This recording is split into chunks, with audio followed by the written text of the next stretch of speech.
ನಮಸ್ತೆ ವೀಕ್ಷಕರೇ, ನಾನು ನಿಮ್ಮ ಮೈಸೂರಿನ ಶ್ರೀನಿವಾಸನ್. ಯಾವಾಗಲೂ ನಮ್ಮ ಮನೆಯಲ್ಲಿ ಬರೀ ಸಾವು ನೋವು ಆಗ್ತಾಯಿದೆ ಗುರುಗಳೇ. ಪದೇ ಪದೇ ಸಾವು ನೋವುಗಳೇ ಹೆಚ್ಚಾಗ್ತಾ ಇದೆ. ಮನೆಯಲ್ಲಿ ನೆಮ್ಮದಿ ಅನ್ನುವಂಥದ್ದೇ ಇಲ್ಲ. ಮನೆ 100% ವಾಸ್ತು ಪ್ರಕಾರ ಇದೆ, ಆದರೆ ಮನೆಯಲ್ಲಿ ಪಾಸಿಟಿವ್ ಎನರ್ಜಿ ಅಂತಕ್ಕಂಥದ್ದೇ ಇಲ್ಲ. 100% ವಾಸ್ತು ಪ್ರಕಾರ ಇದ್ದರೂ ಕೂಡ ಮನೆಯಲ್ಲಿ ನೆಮ್ಮದಿ ಇಲ್ಲ. ಮನೆಯಲ್ಲಿ ಸದಾ ನೆಗೆಟಿವ್ ವೈಬ್ರೇಷನ್ಗಳಾಗ್ತಾಯಿದೆ.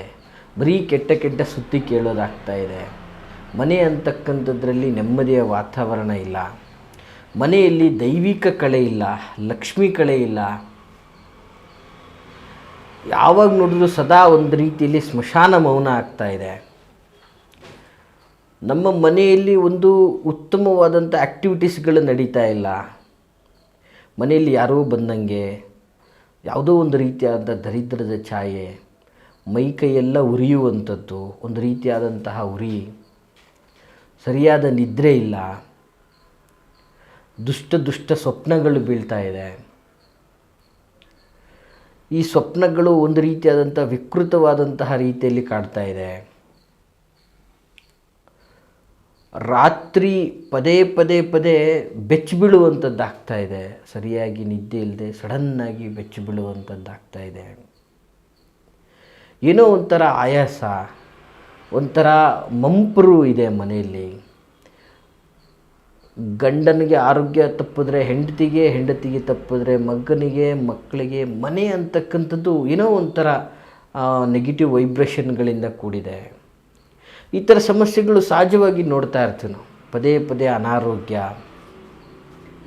ಮತ್ತು ಮೈಕೈಯಲ್ಲಿ ತುಂಬ ನೋವು. ಬೆಳಗ್ಗೆ ಎದ್ದ ತಕ್ಷಣ ಎದ್ದೇಳೋಕ್ಕಾಗಲ್ಲ, ವಿಪರೀತ ಯಾರೋ ಹಿಪ್ಪೆ ಮಾಡಿರೋ ಥರ ಆಯಾಸ ಆಗ್ತಾ ಇರುತ್ತೆ. ಸೊ ಈ ರೀತಿ ಯಾಕೆ ಆಗ್ತಾ ಇರುತ್ತೆ? ಸಾಮಾನ್ಯವಾಗಿ ನೋಡಿ, ಇವೆಲ್ಲವೂ ಒಂದು ರೀತಿಯಾದಂತಹ ಶಕಬಾಧೆಗಳಾಗಿರ್ತದೆ. ಶಕಬಾಧೆ, ಪ್ರೇತಬಾಧೆ, ಒಂದು ರೀತಿಯಾದಂತಹ ನೆಗೆಟಿವ್ ಎನರ್ಜಿ ಅಂತ ಹೇಳ್ಬೋದು, ವೈಬ್ರೇಷನ್ಸ್ಗಳಿರ್ತದೆ. ಸಾಮಾನ್ಯವಾಗಿ ಇದೆಲ್ಲವೂ ಸಹ ಒಂದು ನಿರ್ಜಲ ಪ್ರದೇಶಗಳಲ್ಲಿ, ಏಕೆಂದರೆ ಈಗ ತೋಟಗಳಲ್ಲಿ ಮನೆಗಳನ್ನು ಮಾಡ್ಕೊಂಡಿರ್ತಾರೆ, ಅಥವಾ ತುಂಬ ಒಂದು ಒಳ್ಳೆಯ ಪೀಸ್ ಆಫ್ ಒಳ್ಳೆ ಏರ್ ಬೇಕು, ಒಳ್ಳೆ ಆಕ್ಸಿಜನ್ ಬೇಕು, ಒಂದು ಯಾವುದೇ ಥರ ಟ್ರಾಫಿಕ್ಕು, ಇನ್ನೊಂದು ಮತ್ತೊಂದು ಯಾವುದೇ ಗೋಜಲಿರಬಾರ್ದು ಅಂದ್ಬಿಟ್ಟು ಊರಿಂದ ಆಚೆ ಮನೆಗಳನ್ನು ಮಾಡ್ಕೊಂಡಿರ್ತಾರೆ. ಸೊ ಹೀಗೆ ಹತ್ತಾರು ರೀತಿಯಲ್ಲಿ ನಿರ್ಜಲ ಪ್ರದೇಶಗಳಲ್ಲಿ, ಮತ್ತು ಈ ನೆಗೆಟಿವ್ ಅಂದರೆ ಸ್ಮಶಾನದ ಸುತ್ತಮುತ್ತ, ಮತ್ತು ದೇವಸ್ಥಾನದ ಸುತ್ತಮುತ್ತ, ಸೊ ಎಲ್ಲಿ ಈ ಒಂದು ಪಾಸಿಟಿವ್ ನೆಗೆಟಿವ್ ವೈಬ್ರೇಷನ್ಸ್ಗಳಿರ್ತದೆ, ಈ ರೀತಿಯಾದಂತಹ ಪ್ರದೇಶಗಳಲ್ಲಿ ಯಾರ್ಯಾರೆಲ್ಲ ವಾಸಿಸ್ತಾ ಇರ್ತೀರೋ ಅವರ ಕುಟುಂಬಗಳಲ್ಲಿ ನೋಡಿ ಸಹಜವಾಗಿ ಈ ಥರ ಸಮಸ್ಯೆಗಳನ್ನು ಅನುಭವಿಸ್ತಾ ಇರ್ತಾರೆ. ಸೊ ಒಂದಲ್ಲ ಒಂದು ರೀತಿಯಲ್ಲಿ ಒಂದು ಮಕ್ಕಳಿಗೆ ಅನ್ಯಾಯ ಆಗ್ತಾ ಇರ್ತದೆ ಆ ಮನೆಯಲ್ಲಿ. ಯಾಕಂದರೆ ಆ ಮಕ್ಕಳಿಗೆ ಒಂದು ಒಳ್ಳೆಯ ರೀತಿಯಲ್ಲಿ ಕಾನ್ಸಂಟ್ರೇಟಿಂದ ಅವರು ವಿದ್ಯಾಭ್ಯಾಸ ಮಾಡೋಕ್ಕಾಗ್ತಾ ಇರಲ್ಲ, ಒಂದನೇದು. ಎರಡನೇದಾಗಿ ಮನೆಯ ಒಡತಿಯಾದಂತಹ ಹೆಣ್ಣುಮಗಳಿಗೆ ಆ ಅಡುಗೆ ಮನೆಯಲ್ಲಿ ಏನೋ ಒಂದು ರೀತಿಯಾದಂತಹ ಕೀಟಲೆಗಳಾಗ್ತಾ ಇರ್ತದೆ.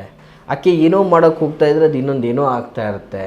ಮತ್ತು ಈ ಪ್ರತಿಯೊಂದು ಹೆಜ್ಜೆಯಲ್ಲೂ ಏನೋ ನನ್ನನ್ನು ಹಿಂಬಲಿಸ್ತಾ ಇರುವಂತಹ ಭೀತಿ, ಏನೋ ಒಂದು ರೀತಿಯಾದಂಥ ಆಂಶಂಕೆ, ಒಂಥರ ಭೀತಿಯಾಗುವಂಥದ್ದು, ಉಲ್ಲಾಸದ ಕ್ಷಣಗಳಿರಲ್ಲ, ಆಯಿತಾ. ಮನೆಯಲ್ಲಿ ಪದೇ ಪದೇ ಪದೇ ಒಬ್ಬರಲ್ಲ ಒಬ್ಬರಿಗೆ ಅನಾರೋಗ್ಯಗಳು ಆಗ್ತಾನೇ ಇರುವಂಥದ್ದು ಆಗ್ತಾ ಇರುತ್ತೆ. ಸೊ ಹೀಗೆಲ್ಲ ಆಗ್ತಾಯಿದೆ ಅಂದಾಗ ಏನಾಗ್ತದೆ, ಇಡೀ ಕಂಪ್ಲೀಟ್ ಮನೆ ಒಂದಷ್ಟು ನೆಗೆಟಿವ್ ವೈಬ್ರೇಷನ್ಗೆ ಕೂಡಿರ್ತದೆ, ಅಥವಾ ಕೆಲವು ದುಷ್ಟ ಜನರ ಒಂದಷ್ಟು ದೃಷ್ಟಿಗೆ ಒಳಗಾಗಿರ್ತದೆ. ಸೊ ವೀಕ್ಷಕರೇ ನೋಡಿ, ಇಲ್ಲಿ ನಿಮ್ಮ ಒಂದು ಕುಟುಂಬದಲ್ಲಿ ಈ ಥರದ ಒಂದು ಸಮಸ್ಯೆಗಳನ್ನು ಭಾಳಷ್ಟು ಜನ ಅನುಭವಿಸ್ತಾ ಇರ್ತಾರೆ. ನೋಡಿ, ಈ ಥರದ ಸಮಸ್ಯೆಗಳನ್ನು ಅನುಭವಿಸ್ತಾ ಇರ್ತಕ್ಕಂಥವ್ರಿಗೆ ಪರಿಹಾರ ಮಾರ್ಗಗಳೇನು? ಇದು ಯೂಶಲಿ ಈ ರೀತಿಯಾದಂತಹ ಸಮಸ್ಯೆಗಳು ನೋಡಿ, ಇದರಿಂದ ಪ್ರಭಾವಕ್ಕೆ ಒಳಗಾಗಿರ್ತಕ್ಕಂತಹ ಕುಟುಂಬಗಳಲ್ಲಿ ಪದೇ ಪದೇ ಮನೆಯಲ್ಲಿ ಒಂದು ರೀತಿಯಾದಂತಹ ಆಘಾತ, ಮತ್ತು ಒಂದು ರೀತಿಯಾದಂತಹ ಸೂತಕದ ಛಾಯೆ ಪದೇ ಪದೇ ಆಗ್ತಾ ಇರುತ್ತೆ. ಅಂದರೆ ಸಾಮಾನ್ಯವಾಗಿ ಏನಾಗ್ತಾ ಇರ್ತದೆ, ಯಜಮಾನರಿಗೆ ಅನಿರೀಕ್ಷಿತ ಆಘಾತಗಳಾಗುವಂಥದ್ದಾಗ್ಬೋದು, ಮಕ್ಕಳಿಗೆ ಒಂದು ರೀತಿಯಾದಂಥ ಅನಾರೋಗ್ಯಕ್ಕೆ ಗುರಿಯಾಗ್ಬೋದು. ಮತ್ತು ವಿಶೇಷವಾಗಿ ಏನು ಹೇಳೋಕ್ಕೆ ಇಷ್ಟಪಡ್ತೀನಿ ಅಂದರೆ, ಇಂತಹ ಕುಟುಂಬಗಳು ಪ್ರತ್ಯೇಕವಾಗಿ ಯಾವುದೇ ದೇವರುಗಳನ್ನು ನಡ್ಕೊಳ್ಳೋದಕ್ಕೂ ಕೂಡ, ಪೂಜೆ ಮಾಡಲಿಕ್ಕೂ ಕೂಡ ಮನೆಯಲ್ಲಿ ಆಲಸ್ಯತೆ ಅನ್ನೋದು ಉಂಟಾಗ್ಬಿಟ್ಟಿರುತ್ತೆ. ಅಂದರೆ ಆ ರೀತಿ ಕಂಪ್ಲೀಟ್ಲಿ ಮೈ ಮನಸ್ಸು ಅಂತಕ್ಕಂಥದ್ದು ದರಿದ್ರದ ಛಾಯೆ ಆಗ್ಬಿಟ್ಟಿರುತ್ತೆ. ಬೆಳಗ್ಗೆ ಏಳೋಕ್ಕಾಗಲ್ಲ, ಬೇಗ ಅಂದ್ಕೊಂಡ ಕಾರ್ಯಕ್ಕೆ ಹೋಗೋಕ್ಕಾಗ್ತಾ ಇರೋದಿಲ್ಲ. ಒಂದು ರೀತಿಯಲ್ಲಿ ಯಾಕಾದರೂ ಈ ರೀತಿ ನಾವು ದೂರ ಬಂದುಬಿಟ್ವಿ ಅನ್ನುವಂತಹ ವ್ಯವಸ್ಥೆಗಾಗಿರುತ್ತೆ. ಇದೆಲ್ಲ ಸಾಮಾನ್ಯವಾಗಿ ಏನಾಗ್ತಾ ಇರ್ತದೆ, ಕೆಲವೊಂದಷ್ಟು ಶಕಬಾಧೆಗಳು. ಆಮೇಲೆ ಏನಾಗ್ತದೆ, ಕೆಲವೊಂದು ಬಾರಿ ನೀವು ಎಲ್ಲೋ ಒಂದು ಕಡೆ ಏನೇನೋ ಮಾಡಿರ್ತಾರೆ, ಒಬ್ಬೊಬ್ಬರೇ ನಿರ್ಜಲ ಪ್ರದೇಶಕ್ಕೆ ಓಡಾಡ್ತಾ ಇರ್ತೀರ. ಆಗ ನಿಮ್ಗೆ ಕೆಲವು ಫೀಲ್ ಆಗ್ತಾ ಇರುತ್ತೆ, ಏನೋ ನಿಮ್ಮನ್ನು ಹಿಂಬಾಲಿಸುವಂಥದ್ದು ಒಂದು ರೀತಿಯಲ್ಲಿ ಭಯ ಆತಂಕದ ವಾತಾವರಣ ಸೃಷ್ಟಿಯಾಗಿರ್ತದೆ. ಜೊತೆಗೆ ಇನ್ನೊಂದೇನು ಹೇಳ್ತೀವಿ ಅಂತಂದರೆ, ಅಲ್ಲೆಲ್ಲಿ ಏನೇನೋ ಹೋಗೋ ದಾರಿಲೆಲ್ಲ ಏನೇನೋ ಎಸ್ತಿರ್ತಾರೆ. ಇದನ್ನೆಲ್ಲ ನೀವು ವಿಚಾರ ಮಾಡ್ತಾ ಇರ್ತೀರ. ಸೊ ಈ ಒಂದು ಬಾಧೆಗೊಳಗಾಗಿ ಮಾರನೇ ದಿನವೇ ಹುಷಾರು ತಪ್ಪುವಂಥದ್ದು. ಎಲ್ಲೋ ಹೋಗಿ ಬಂದಿರ್ತೀರ, ಮಾರನೇ ದಿನವೇ ಹುಷಾರು ತಪ್ಪಿಬಿಡ್ತೀರ.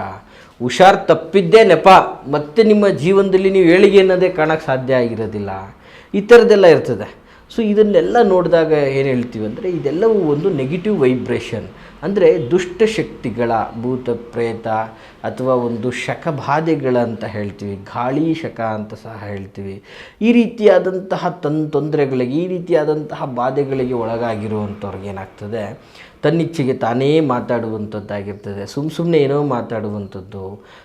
ಮತ್ತು ಏನು ಮಾಡೋಕ್ಕೆ ಹೋದ್ರೂ ಕಿರಿಕಿರಿಗಳಾಗ್ತಾ ಇರುತ್ತೆ ಅವ್ರಿಗೆ. ಆಮೇಲೆ ಎಲ್ಲೂ ಹೋಗೋದೇ ಬೇಡ, ಒಂದು ರೀತಿ ಕುಂತಲ್ಲಿ ಕೂತ್ಕೊಂಡೇ ಬಿಡೋದು. ಈ ರೀತಿಯೆಲ್ಲ ವಿಚಾರಗಳಾಗ್ತಾ ಇರುತ್ತೆ ವೀಕ್ಷಕರೇ. ಸೊ ಇಂತಹ ಪರಿಸ್ಥಿತಿಯವರಿಗೆ ಯಾವ ರೀತಿಯಲ್ಲಿ ಪರಿಹಾರ ಮಾಡಬೇಕು ನೋಡಿ, ಭಾಳ ಅತಿ ಸರಳವಾದಂಥ ಪರಿಹಾರಗಳಿದೆ. ಈ ಒಂದು 4 ಪದಾರ್ಥ ನಿಮ್ಮ ಹತ್ರ ಇದ್ದರೆ ಸಾಕು. ಈ ಒಂದು ದುಷ್ಟಶಕ್ತಿಗಳಾಗಿರ್ಬೋದು, ಈ ಒಂದು ನೆಗೆಟಿವ್ ಎನರ್ಜಿಗಳಾಗಿರ್ಬೋದು, ನಿಮ್ಮ ತಂಟೆಗೆ ಬರೋಕ್ಕೆ ಸಾಧ್ಯನೇ ಇಲ್ಲ. ಹಾಗಾದರೆ ಯಾವುದಪ್ಪ ಅನ್ನುವಂಥದ್ದಾದರೆ ನೋಡಿ, ಸರೆಕ್ಟಾಗಿ ನೋಟ್ ಮಾಡ್ಕೊಳ್ಳಿ.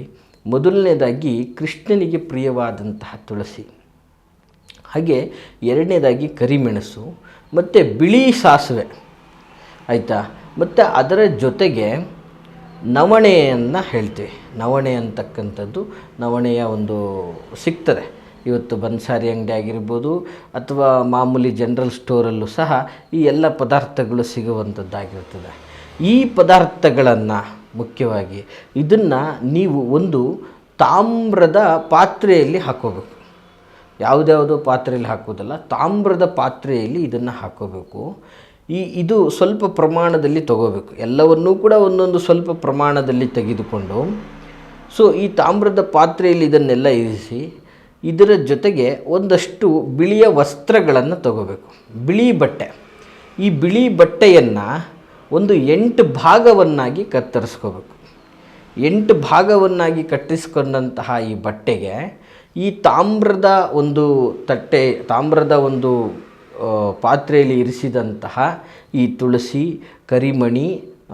ಕರಿಮೆಣಸು, ಬಿಳಿ ಸಾಸಿವೆ ಮತ್ತು ನವಣೆಯ ಎಲ್ಲ ಮಿಶ್ರಣವನ್ನು 8 ತುಂಡಾಗಿರುವಂತಹ ಬಿಳಿ ಬಟ್ಟೆಯಲ್ಲಿ ಸ್ವಲ್ಪ ಸ್ವಲ್ಪವಾಗಿ ಇರಿಸಬೇಕು. ಇರಿಸಿದ ನಂತರ ಇದನ್ನೆಲ್ಲ ಗಂಟು ಕಟ್ಟಿ ನಿಮ್ಮ ಮನೆಯ ಪೂಜಾ ಮಂದಿರದಲ್ಲಿಟ್ಟು ನಿಮ್ಮ ಶಕ್ತಿಯಾನುಸಾರ ಭಕ್ತಿಯಿಂದ ಇದನ್ನು ನೀವು ಪೂಜೆ ಮಾಡಬೇಕು, ಆಯಿತಾ. ಭಕ್ತಿಯಿಂದ ನೀವು ಇದನ್ನು ಪೂಜೆ ಮಾಡಿ ನಿಮ್ಮ ದೈವವನ್ನು ಆವಾಹನೆಯನ್ನು ಮಾಡಿ, ತದನಂತರ ಈ ಒಂದು ವಸ್ತು ಏನಿದೆಯಲ್ಲ ಈ 8 ದಿಕ್ಕಿಗೆ, ನಿಮ್ಮ ಮನೆಯ 8 ದಿಕ್ಕಿಗೆ ಕಟ್ಟಬೇಕು. ಈ ರೀತಿಯಲ್ಲಿ ಕಟ್ಟಿ ಸಂಪೂರ್ಣವಾಗಿ ನೆಗೆಟಿವ್ ಎನರ್ಜಿ ಅನ್ನೋದು ದೂರ ಆಗುತ್ತೆ. ಮನೆಯಲ್ಲಿ ಸದಾ ಪಾಸಿಟಿವ್ ಅಂತಕ್ಕಂಥದ್ದು ಇರ್ತದೆ. ಮತ್ತು ನೀವು ಎಲ್ಲ ಕಾರ್ಯಗಳಿಗೂ ಕೂಡ ನಿಮಗೆ ಅಭಿವೃದ್ಧಿ, ಯಶಸ್ಸು ಅನ್ನೋದನ್ನು ಕಾಣಲಿಕ್ಕೆ ಅನುಕೂಲ ಆಗ್ತದೆ. ವೀಕ್ಷಕರೇ, ಈ ಮಾಹಿತಿ ಯಾರಿಗೆಲ್ಲ ಇಷ್ಟ ಆಗಿದೆ ದಯವಿಟ್ಟು ಲೈಕ್ ಮಾಡಿ.